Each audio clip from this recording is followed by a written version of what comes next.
Ronnie Walsh. This is Extrapreneurs, the show about women in business who love to innovate, collaborate, share ideas, and find solutions. We have a real news you can use type of show for you today. We're talking social media and web marketing for your business, and we'll get into the importance of self-care from our friends at Ruby Rose Beauty Bar. Stay with us. Newfoundland and Labrador Organization of Women Entrepreneurs, supporting the women entrepreneurs of this province for more than 20 years.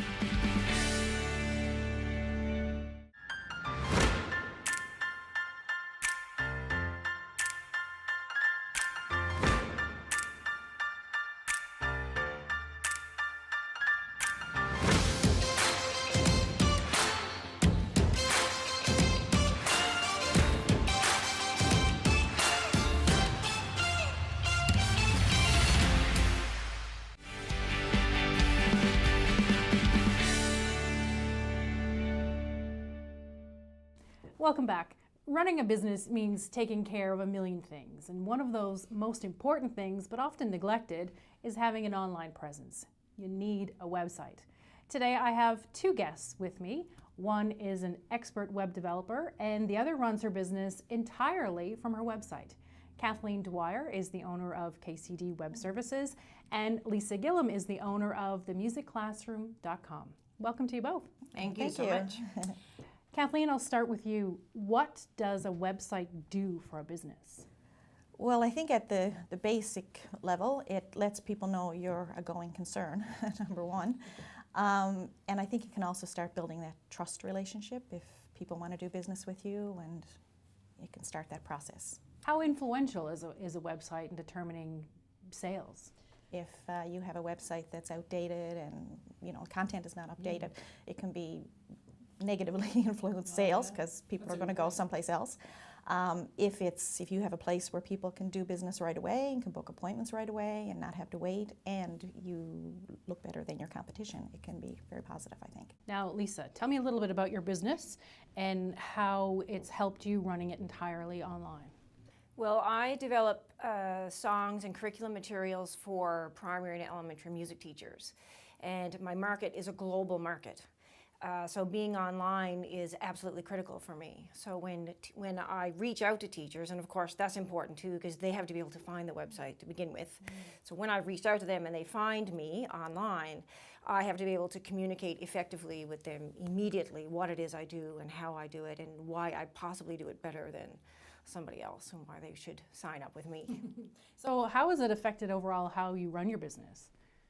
Oh, it's the operating a business online is very different than having a business where you go to an office every day and you're dealing with people face to face. Your online presence has to be very clear. Your wording has to be clear. People have to be able to get a feel for who you are as a person and as a company, and it all has to be done right there in words and pictures and video and whatnot. So you have to be very careful about your messaging and how you present yourself.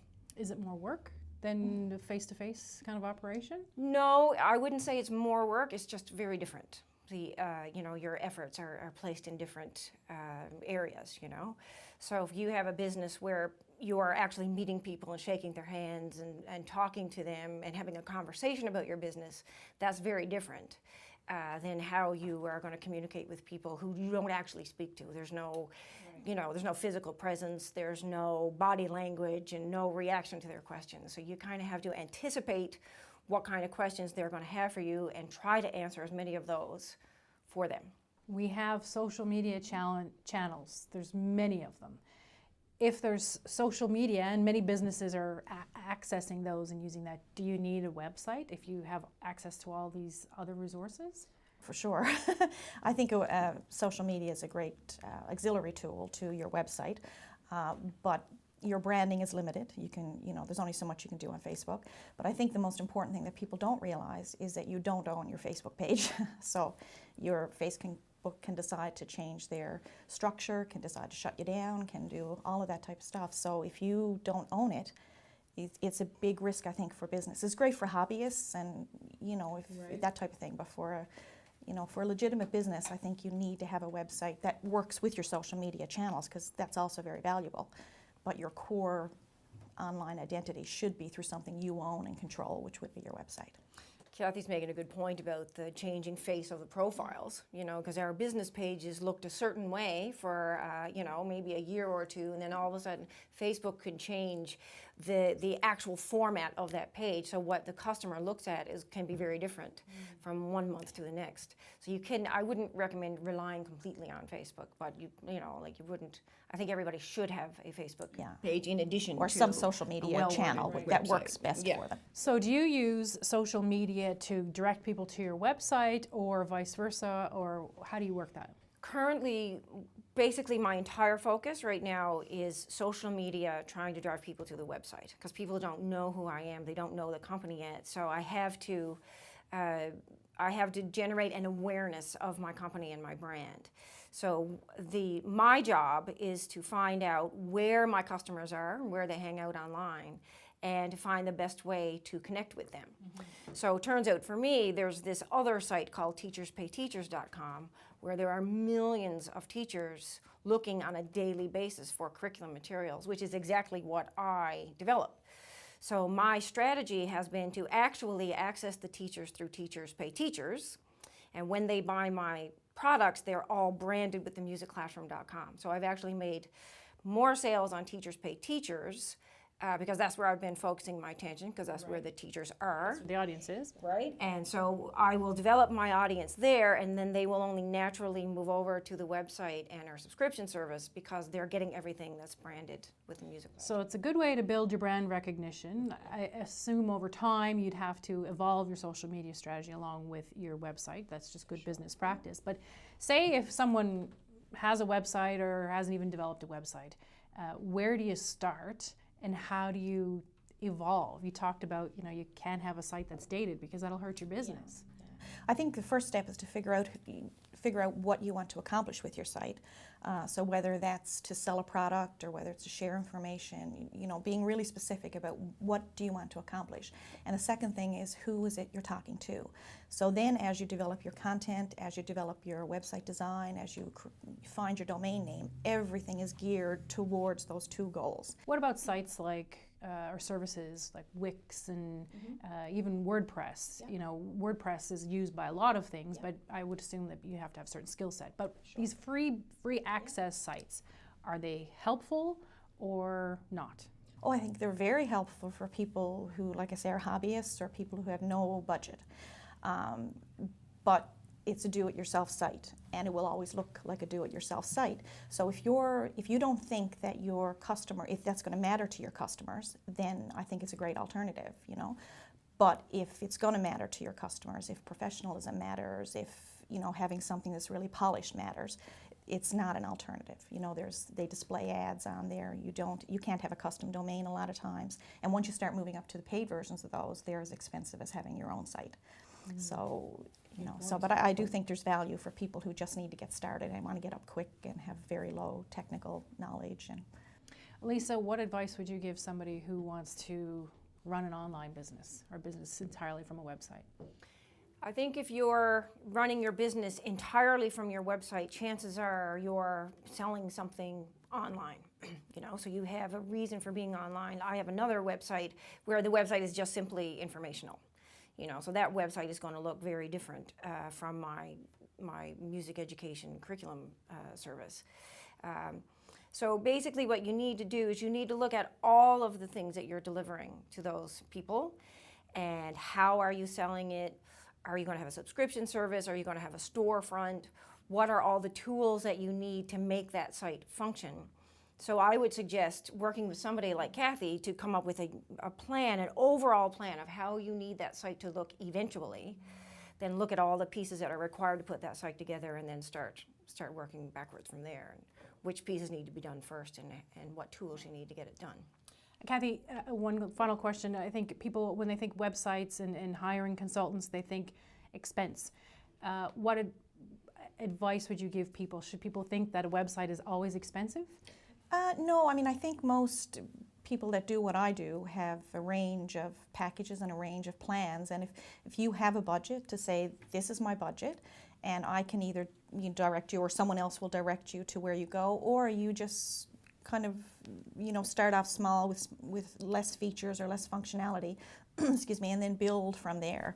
So I think, I won't say it's for any budget. I mean, if you're, if you have no budget, then you're going to have to look at, you're going to have to take it on yourself. Or stick with the social media stuff that's right. free and build your client base so you can afford it. Yeah. That's right. But if if you have a small budget, there are lots of alternatives. That's the beauty of now. I mean, there's alternatives for everything. You just may need to do a little bit of research and go from there. Get your planning in Get order. your planning in order, yeah. Well, thank you both for talking to me about websites today. Oh, you're welcome. Thank you for having Thank us. Stay tuned. We'll be right back.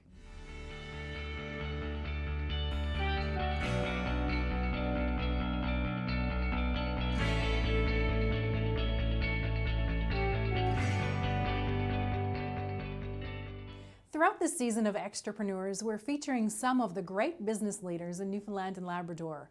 Let's head out to the West Coast and check in with Jody Basha of Island Orthotics. I first knew I wanted to be an entrepreneur during my undergraduate studies. I was studying physical education. Through speaking with my family physician, he recommended the pedorthics program. Once I graduated and became a Canadian certified pedorthist, I decided that this was something that I wanted to offer and provide to our community. The key to my success, there are a few things. The first thing is hard work and dedication. In the first couple of years, I had worked so many long hours. It would be an 8:30 in the morning till 12:30 at night, probably 5 to 6 days a week, and there was never a break in between. If you surround yourself with positive people, the whole center of the business will be positive. It means a great deal to run a successful small business in my hometown because there are a lot of people in the community who rely on us for advice. They know us on a first name basis, and if they are having any problems, they automatically think to go to Island Orthotics. If we cannot provide them with a service, we can offer them advice as to what direction they should go in. What I would say to somebody who were to start their own business is to set a goal and work hard to achieve it. There's an old proverb that goes, the journey toward 1,000 miles starts with a single step. That's your goal. Start your goal, set your goal, and take steps to work hard to achieve it.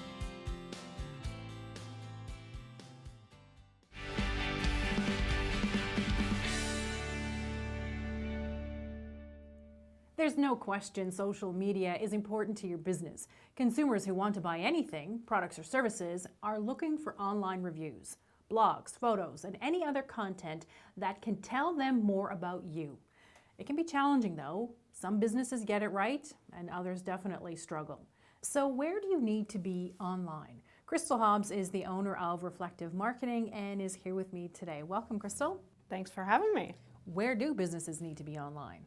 The short answer is businesses need to be where their customers are. So it's really about having a clear picture of who your ideal customer or client is, and then figuring out where it is they're spending their time online. So once you figure out all of that, what are the best platforms for, say, small, medium-sized, or large businesses? The best platforms, I think, really depend on the business, but there are certainly a few key ones to look at.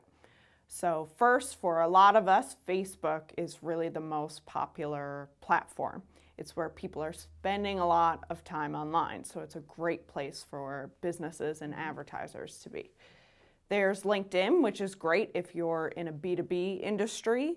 A lot of professionals are spending time on LinkedIn. I would also look at Instagram. That's definitely the quickest growing social platform, and it's where a lot of millennials in particular are spending their time.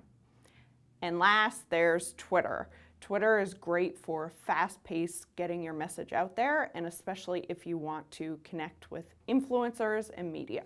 What does a strategy for social media look like? What are the fundamentals of it? I think strategy is really just a fancy word for having a plan for what you're doing online. So I look at 3 key pieces. First is, what are your goals? So what is it that you're trying to accomplish from social media? Second, who is your audience? So knowing who they are, what they care about, and where they're spending their time. And last is your message. What is the most important thing that you want to get out there in front of potential customers? So when you have people coming to your social media pages, how do you convert that into sales? Say, let's talk about Facebook, for example, because that's where you primarily focus. How do you get the money coming in? Sure. So really the first step when you're getting started is to build up that awareness and engage your audience. Once you've got an audience that is comfortable with you and they're interacting with you, that's when really the advertising comes into play and you can ask for a sale directly. And when you're looking at these kinds of sales, like how do you know when to start your advertising campaign? Are there specific metrics that we need to be looking at? Sure. So as far as metrics, I really look at who you're reaching. So how many people are seeing your posts and your ads on a regular basis. Then I look at the engagements or the interactions. So how many people are clicking on your posts or your ads or liking or sharing, all of those things. Then I start to look at things like website traffic or conversions. So if they're filling out a form on your website or they're contacting you to book an appointment. Is this expensive? You know, say if I'm talking about small business owners who are looking to come into more of an advertising game on social media, do you need a big budget for all this? The short answer is no. I think from an audience building perspective, it's very inexpensive. Some clients have, between $100 and $300 a month that they dedicate to getting out in front of their audience. Now, if you're trying to actually direct sales, then you do need a lot more budget because you have to build that audience, engage them, and then try to convert them to a sale. Lots to think about. Thanks for sharing a few of those tips for social media strategy, Krystal. Absolutely. Thanks for having me. Stay with us. We'll be right back.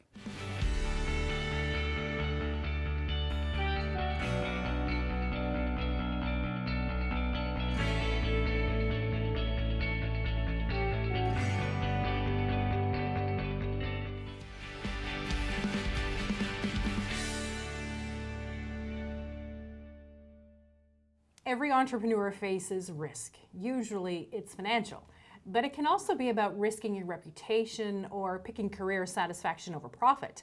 Melanie Crocker doesn't shy away from risk, financial or otherwise. In fact, she's embraced it and is using it to empower other women. Melanie is the owner of Ruby Rose Beauty Bar and is here with me now. Hi Melanie, thanks for being here. Thank you. What was the big risk that you took? Well, I guess after 15 years in corporate communications, and working for some amazing companies, I decided after the birth of my second daughter that I needed a change, and went into the beauty business, opened up my own business, and it was a field that I had a lot of experience in as a consumer, but definitely not as a business owner. So that was the big risk. What did you have to do to prepare for this big jump into running your own business? I had to talk myself up a lot. a lot of inner pep talks. And while I was on maternity leave with my second daughter, I, just had to do a lot of research. I had to do a lot of training, a ton of networking. Yeah, it was just a lot of preparation. But, you're never fully prepared. But, I was as good as I could be. You talked about, you having to kind of boost your self-esteem a little bit, talking yourself, like pep talk, like you're getting ready for a sporting game or something like that. What challenges did you have to face other than having confidence in yourself to run this business? Well, a huge challenge obviously was financial. Coming from, a job for a long time that paid well. That was a huge challenge, getting used to, either being on EI or less was a huge challenge for me. Also, I guess there was a credibility thing that I had to prove. I was coming into this industry a little bit later in life. I knew a fair bit, again, as a consumer, but I didn't know the finer details. So educating myself and proving myself to people in the field and to my clients was a huge challenge. So you re-educated yourself, you did all the necessary paperwork, to get your business started. Those are all huge hurdles. How do you find it now that you're in operation for some time, and how does it feel? It feels amazing. It's a definite roller coaster. You know, there's this misconception that when you own a business, everything is great and you're rolling around in all this money. That is not the case. But you know, as challenging as it is, I wouldn't change it. You know, I traded a certain lifestyle for a different one. You know, now I have a lot of freedom, both creatively and I mean practically with my family. So that to me was the most important thing. The money wasn't. So you know, that's how it is now. You know, again, would I say it's easy? Absolutely not. Every single day there's something different. There's a different challenge, but you know, it's still worth it. It's still been worth it. How have you taken this risk that you've, you know, undertaken the last few years and turned it into something that's focused on empowering other women? I'm curious to know more about that. Well, we have a few different, I guess, avenues that we take with that. One thing that we really love to do at our shop is promote local. So we love to bring in and utilize products that are made primarily by local women. There are some men involved as well, but we really love to take, you know, local products and use them, promote them, sell them. So that's one way. And encourage, you know, other women, say, who are on the fence about maybe starting their own business in this area to say, you know, listen, let's talk, let's collaborate, and we'd love to, you know, do something with you. Another thing that we do in terms of empowering is we work with a lot of community groups. So one community group that we really love is the Mama Moments program with Choices for Youth. So these are, you know, sometimes single, younger mothers who probably don't have a lot of resources. So we like to treat them on their birthdays. And, you know, we feel like pampering yourself and treating yourself to a little you know, spa treatment, nail treatment, or something like that is, you know, it's not going to change the world, but it's something that you're doing for yourself. It can give you a little bit of confidence. It just makes you feel a little bit better. So those are some ways that we try to empower other women. Your mission and vision is shameless revolution. What is that exactly? Aside from being a tiny bit cheesy, which I think it sort of is a little bit, there's a couple different reasons why we use that. One thing with our facility is that we try to keep our prices reasonable. I find that as women, especially when you have young families like you and I do, we tend to put the kids ahead of us, everybody else ahead of us. We sort of give up on ourselves. There's a lot of shame and guilt with taking time for yourself, with, you know, ignoring your family for an hour and going and taking care of yourself. So by having lower prices and also by being an organization that really gives back to the community and, you know, partners with a lot of other local women to help, you know, promote their product, we're sort of taking the shame out of taking time for yourself and the guilt. So that was sort of where that came from. It's that empowerment that we were talking about. Yeah. Well, what advice would you give to other people who are, you know, in a similar situation like you were and said, that's it, I'm going to run my own business? Definitely do your homework. You know, find out, well, there's always going to be surprises, but definitely do your homework. But don't give up on it. Really, you know, put a ton of time into it. Just keep plugging away. It's, you know, there will be days when you get up and you're thinking, there's no way I'm going to be able to do this. But I really feel, you know, now I'm not saying get up and quit your job tomorrow and do this. That's not what I did. It was a very different situation. But really, really, you know, you're worth it, and just put as much time as you possibly can into doing it. And you know, there are resources out there. There are so many amazing resources out there for especially young women who are trying to start businesses. Do the homework, do the research, ask questions, network, try and get all the information you can. But you know, you may worry that people are going to think that it's a dumb idea, but you know, if you truly believe in it, just be authentic and get out there and do it. Go for it. Yeah, just go for it. Interesting story. Thanks for sharing it, Melanie. You're welcome. Melanie Crocker is the owner of Ruby Rose Beauty Bar in downtown St. John's. Stay with us. We'll be back right after the break. Newfoundland and Labrador Organization of Women Entrepreneurs. Your goal is to succeed in business. Ours is to make sure you do.